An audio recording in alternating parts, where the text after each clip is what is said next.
toka za habari za Ngorongoro, tukapita mitaa kwa mitaa na leo tuko hapa Mbagala kwa ajili ya kuendeleza hamasa kuelekea Simba Day. Leo mmekuja kiutofauti zaidi, bodaboda tour. Tunamshukuru Mwenyezi Mungu, tupo kwenye mwendelezo wa wiki ya Simba.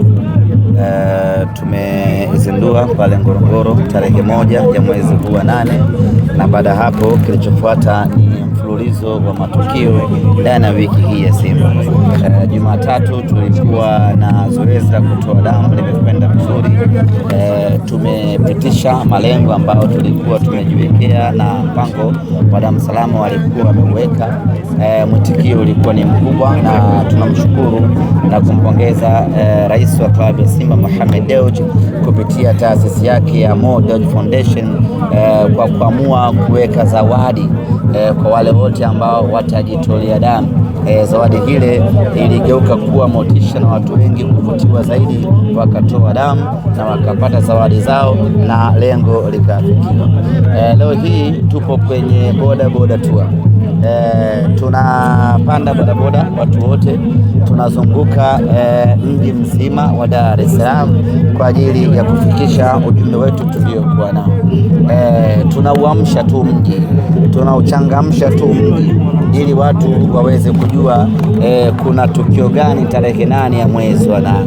Kwa hiyo tunapopita barabarani na bodaboda zaidi ya 200 zikiwa zinapeperusha bendera ya Simba Sports Club, wakiwa wamevaa matisheti mbalimbali ya wadhamini wa Simba na bendera za Simba zikipepea, na wakipiga honi, inaamsha mji na watu wanajua kitu gani kinaendelea.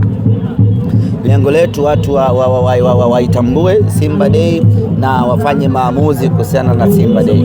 Maamuzi ambayo mtu anatakiwa kufanya ni maamuzi ya kununua tiketi na kwenda kwenye tukio letu la wiki ya la Simba Day. Mpaka sasa pengine mwitikio uko vipi kwa Dar es Salaam, lakini pia mikoani mipango iko vipi kuelekea kufanya hamasa kuelekea tamasha la Simba? Mwitikio ni mkubwa wa watu kununua tiketi. Tungependa kuwasisitiza watu wanunue tiketi zao mapema. Kwa wale watu wa kujivutavuta na kusubiri dakika za mwishoni, sio kwa uwanja wa Uhuru. Uwanja wa Uhuru ni mdogo, inaingiza mashabiki wachache. Kwa hiyo ukiendelea kusubiri unajipotezea nafasi ya kuhudhuria tamasha hili. Na mwanasimba, ukose vitu vyote katika maisha yako, lakini katu usikose kuhudhuria Simba Day. Historia ya Simba Day ni unforgettable. Historia ya Simba Day huwa inadumu milele na milele.